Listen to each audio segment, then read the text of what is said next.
Comment 753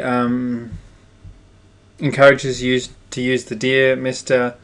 Examiner technique. This is important. I worked out that in the 2012 GCSE at my school, if all the students who got 0 out of 4 or 0 out of 5 on those bigger questions had managed to just get 1 mark, then another 25 kids would have crossed the grade boundary they were nearest to, whether it was a B becoming an A or an A becoming an A star or a C becoming a B.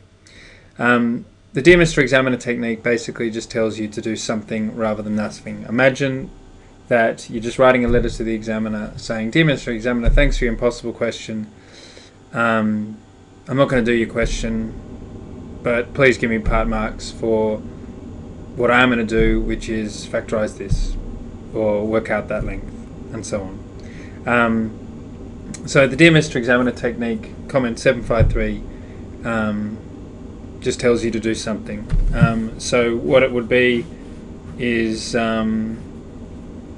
maybe you had to work out that angle there, and you had that side there, and you had that angle there, and that side there. Then I might say comment 753, put a pound there, in which case I'm telling you at least to work that out.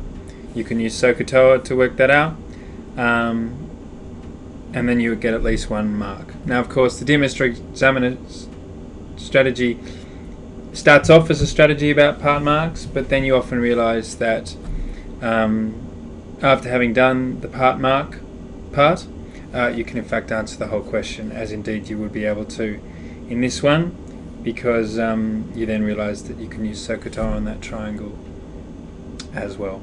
So that's what comment 753 is. If you get a lot, you should take that as a very general encouragement just to be searching amongst the question to see if there's any skill that you can show off, whether it's SOHCAHTOA or an algebraic manipulation. A very difficult question I've seen in recent years is to prove something, I can't quite remember what it is, but it's something like this. You have to prove that that's always an even number. That's a difficult question. Why not just expand that? If you know how to expand that, expand it. You'll get 1 mark. And then there's a good chance that you'll actually see how to solve the problem.